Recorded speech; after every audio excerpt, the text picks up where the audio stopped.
மேஷ ராசிக்கு ஒரு குட் நியூஸ் அப்படின்னு எடுத்துக்கிட்டோம் அப்படின்னா, 12ஆம் பாவத்தில் இருக்கக்கூடிய இந்த சாட்டர்ன் வக்ரம் அடைந்திருக்கிறது. அப்போ நம்மை நோக்கி வரக்கூடிய ஒரு வில்லன், ஒரு நெகட்டிவிட்டி நமக்கு ஆப்போசிட்டாக போவதாக எடுத்துக்கொள்ள வேண்டும்.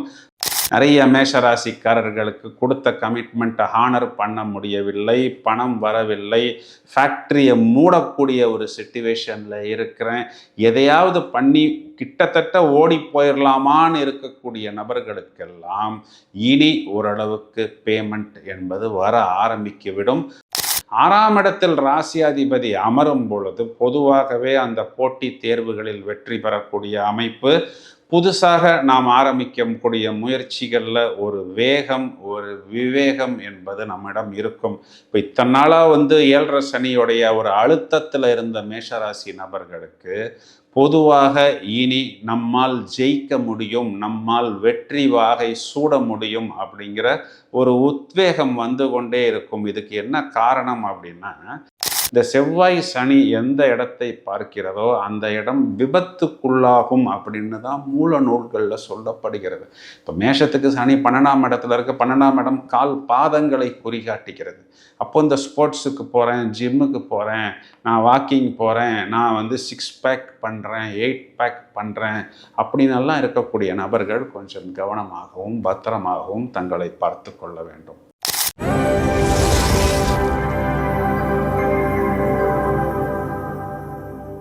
நாம் அனைவரும் ஆவலுடன் எதிர்பார்த்து காத்து கொண்டிருக்கக்கூடிய அட்டகாசமான இந்த ஆகஸ்ட் மாத பலனை இப்பொழுது விவரமாக காண இருக்கிறோம். முதலில் மேஷராசி.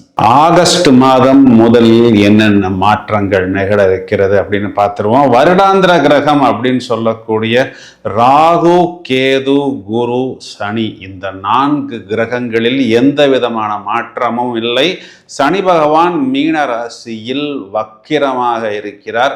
வக்கிரத்தில் உக்கிரமான பார்வையாக அவர் செவ்வாயை பார்க்கிறார். புதன் என்ற கிரகம் 11th ஆகஸ்ட் வக்ர நிவர்த்தி அடைகிறார். ஆடி மாதம் முடிந்து ஆவணி மாதம் பிறக்கும் பொழுது, அதாவது 17/8/2025 சூரியன் தனது சொந்த வீட்டில் சிம்ம ராசி மண்டலத்தில் பிரவேசிக்க இருக்கிறார்.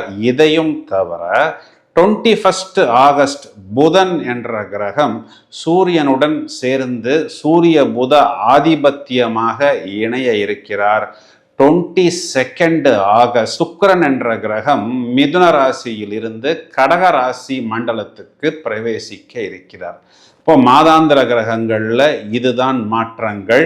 மேஷ ராசிக்கு ஒரு குட் நியூஸ் அப்படின்னு எடுத்துக்கிட்டோம் அப்படின்னா, 12ஆம் பாவத்தில் இருக்கக்கூடிய இந்த சாட்டர்ன் வக்ரம் அடைந்திருக்கிறது. அப்போ நம்மை நோக்கி வரக்கூடிய ஒரு வில்லன், ஒரு நெகட்டிவிட்டி நமக்கு ஆப்போசிட்டாக போவதாக எடுத்துக்கொள்ள வேண்டும்.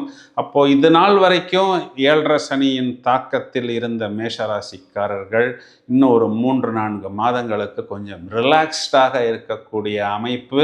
அதிலும் குறிப்பாக இவர்களுக்கு இதற்கு முன்பு 12ஆம் இடத்தில் இருந்த அந்த ராகுவின் பாதிப்பு, ராகுவின் தாக்கமும் கொஞ்சம் கூடுதலாகத்தான் இருந்தது. நிறைய மேஷராசிக்காரர்களுக்கு கொடுத்த கமிட்மெண்ட்டை ஹானர் பண்ண முடியவில்லை, பணம் வரவில்லை, ஃபேக்ட்ரியை மூடக்கூடிய ஒரு சிச்சுவேஷனில் இருக்கிறேன், எதையாவது பண்ணி கிட்டத்தட்ட ஓடி போயிடலாமான்னு இருக்கக்கூடிய நபர்களுக்கெல்லாம் இனி ஓரளவுக்கு பேமெண்ட் என்பது வர ஆரம்பிக்கிவிடும். கொடுத்த கமிட்மெண்ட்டை இவர்களால் ஹானர் செய்ய முடியும்.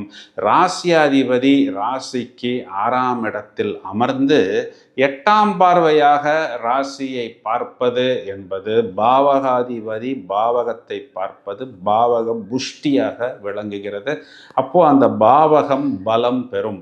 6ஆம் இடத்தில் ராசியாதிபதி அமரும் பொழுது பொதுவாகவே அந்த போட்டித் தேர்வுகளில் வெற்றி பெறக்கூடிய அமைப்பு, புதுசாக நாம் ஆரம்பிக்கக்கூடிய முயற்சிகளில் ஒரு வேகம், ஒரு விவேகம் என்பது நம்மிடம் இருக்கும். இப்போ இத்தனை நாளாக 7.5 சனியோடைய ஒரு அழுத்தத்தில் இருந்த மேஷராசி நபர்களுக்கு பொதுவாக இனி நம்மால் ஜெயிக்க முடியும், நம்மால் வெற்றி வாகை சூட முடியும் அப்படிங்கிற ஒரு உத்வேகம் வந்து கொண்டே இருக்கும். இதுக்கு என்ன காரணம் அப்படின்னா, இவர்களுக்கு 11ஆம் இடம் சொல்லக்கூடிய லாபஸ்தானத்தில் ராகு பகவான் அமர்வது மட்டுமல்லாமல், இந்த ராகு என்பவர் குருவின் விசேஷ பார்வையை பெறுகிறார்.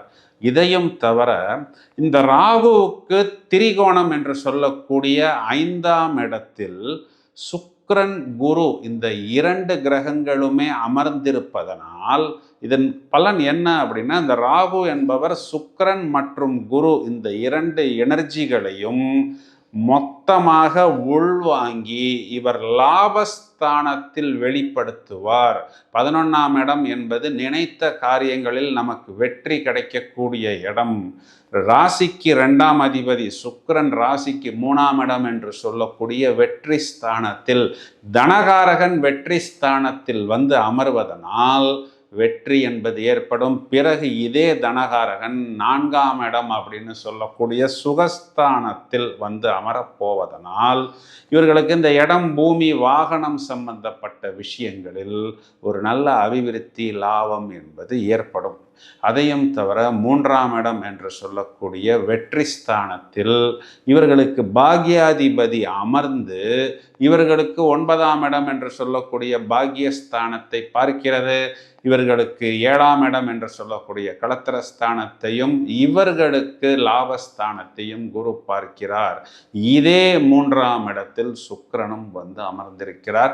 சுக்கிரன் என்பவர் இங்கு காம திரிகோணத்தில் வந்து அமர்வதனால் நடுவயதில் இருக்கக்கூடிய நபர்களுக்கு நிறைய இந்த திருமணத்துக்காக காத்திருக்கக்கூடிய நபர்கள், மறுமணத்துக்காக காத்திருக்கக்கூடிய நபர்களுக்கெல்லாம் லைஃப் பார்ட்னர் கிடைக்கும். வயதில் மூத்த நபர்களாக இருந்தாலும் காமஸ்தானத்தில் காமகாரகன், உல்லாசக்காரகன் சுக்கிரன் அமர்ந்திருப்பதனால் நிறைய புதிய தொடர்புகள் என்பது ஏற்படும். அதில் தேவையான நல்ல தொடர்புகளை மட்டும் எடுத்துக்கொண்டு லைஃப்க்கு இம்ப்ரூவ்மெண்ட் ஆகிறது, வியாபார அபிவிருத்தி போகிறது, இந்த மாதிரி போகிறது புத்திசாலித்தனம். இதில் ஏதாவது நெகட்டிவ் கனெக்ஷன், திருட்டுத்தனமான கனெக்ஷனில் போய் லாக் ஆனால் கண்டிப்பாக லைஃப் பார்ட்னர் மூலம் கண்டுபிடித்து படுவிடுவார். ஏன் அப்படின்னா, இங்கு சனி என்பவர் 6ஆம் இடத்தில் இருக்கக்கூடிய செவ்வாயை நான் சொல்வது போல் உக்கிரமாக பார்க்கிறார். அது சனி வக்கரத்தில் இருக்கிறார். சார், என் லைஃப் பார்ட்னர் என்னை எப்பொழுதுமே உக்கிரமாகத்தான் சார் பார்த்து கொண்டிருக்கிறார் அப்படின்னு நீங்கள் சொல்வது எனக்கு நன்றாக புரிகிறது. ஆனால் இது காலகட்டங்களில் ஏதாவது ஒரு கனெக்ஷன் வந்தால் கண்டிப்பாக லைஃப் பார்ட்னரிடம் மாட்டிக்கொள்வார் அப்படின்னு சொல்வது தான் நிதர்சனமான உண்மை.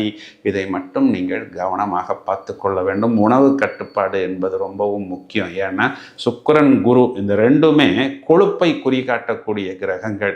இதில் வந்து சுக்கிரன் 3ஆம் இடத்திலிருந்து 4ஆம் இடத்துக்கு வருகிறார். அதனால் இந்த டயட்டிங் போன்ற விஷயத்தை கவனமாக பார்த்து கொள்ள வேண்டும். 4ஆம் இடம் சுகஸ்தானத்தில் சூரியன் இருக்கிறார். பிறகு இதே சூரியன் கேதுவுடன் சேர்ந்து 5ஆம் இடம் சொல்லக்கூடிய புத்திரஸ்தானத்தில் இருக்கிறார்.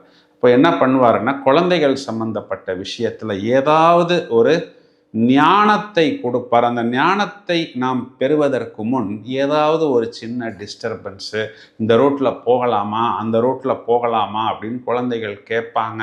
பெற்றோர்கள் சொல்லியும் அவர்கள் ஒத்துக்கொள்ள மாட்டார்கள். அப்புறம் அந்த ரூட்டில் போனதுக்கப்புறம் ஒரு டிஃபெக்ட் வந்து, நீங்கள் சொன்னது கரெக்டு, இந்த டியூஷன் சரியில்லை, இந்த கிளாஸ் சரியில்லை, இந்த ஹாஸ்டல் சரியில்லை, நான் பழைய இடத்துக்கே வரேன்னு சொல்வார்கள். இதை மட்டும் கொஞ்சம் கவனமாக பார்த்து கொள்ள வேண்டும். 6ஆம் இடத்தில் செவ்வாய் இருக்கிறார். இப்போ மேஷராசி பெண்களாக இருந்தால் 6ஆம் இடத்தில் இருக்கக்கூடிய செவ்வாய் என்பவர் கணவரை குறிகாட்டுகிறார். இதே செவ்வாயை சனி 12ஆம் இடத்திலிருந்து பார்ப்பதனால் இதில் 2 ப்ராப்ளம் இருக்கு. என்ன ப்ராப்ளம்னா, உங்களுடைய தந்தைக்கும் உங்கள் கணவருக்கும் ஏதாவது ஒரு உரசல் வரும். சார், இதெல்லாம் எப்பொழுதுமே வந்துக்கிட்டு தான் சார் இருக்குது. இல்லைம்மா, இந்த நேரத்தில் கொஞ்சம் ஜாஸ்தியாக வரும். என்ன பண்ணலாம் அப்படின்னா, இந்த ஒரு மாதத்துக்கு 2 பேரும் மீட் பண்ணாத அளவுக்கு இவர் பிஸியாக இருக்கிறாரு, அவரை இங்கே வெளியில் போயிருக்கிறாருன்னு சொல்வது தான் புத்திசாலித்தனம்.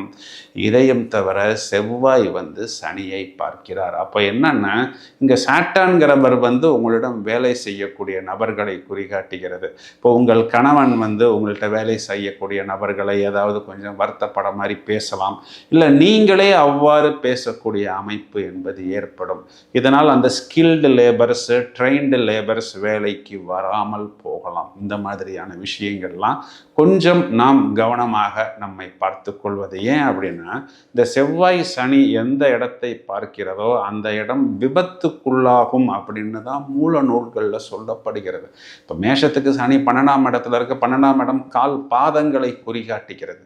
அப்போ இந்த ஸ்போர்ட்ஸுக்கு போகிறேன், ஜிம்முக்கு போகிறேன், நான் வாக்கிங் போகிறேன், நான் 6 பேக் பண்ணுறேன், 8 பேக் பண்ணுறேன் அப்படின்னெல்லாம் இருக்கக்கூடிய நபர்கள் கொஞ்சம் கவனமாகவும் பத்திரமாகவும் தங்களை பார்த்து கொள்ள வேண்டும். இப்போ இதில் பெரிய ப்ளஸ் பாயிண்ட் அப்படின்னு பார்த்தோம்னா, லாபஸ்தானம் வலு பெறுகிறது. 11ஆம் இடத்தில் இருக்கக்கூடிய ராகுவிற்கு குரு பார்வை, இதில் சனி வக்ரம் அப்படிங்கிறது ஒரு பெரிய ப்ளஸ்ஸு.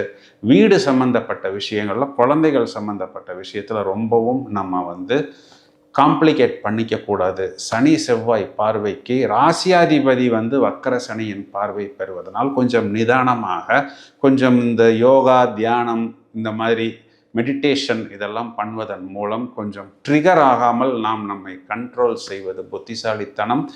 இதையும் தவிர சிவன் வழிபாடு, அஷ்டமி திதிகளில் பைரவர் வழிபாடு, அதையும் தவிர முருகன் வழிபாடு செவ்வாய்க்கிழமைகளில் செய்வதன் மூலம் நமக்கு வரக்கூடிய நிறைய நெகட்டிவான விஷயங்களை நாம் கண்ட்ரோல் செய்து இந்த 11ஆம் இடம் லாபஸ்தானத்தை நன்றாக அறுவடை செய்ய முடியும். என இங்கு குரு தான் பூரணமாக உங்களை பாதுகாத்து வருகிறார்.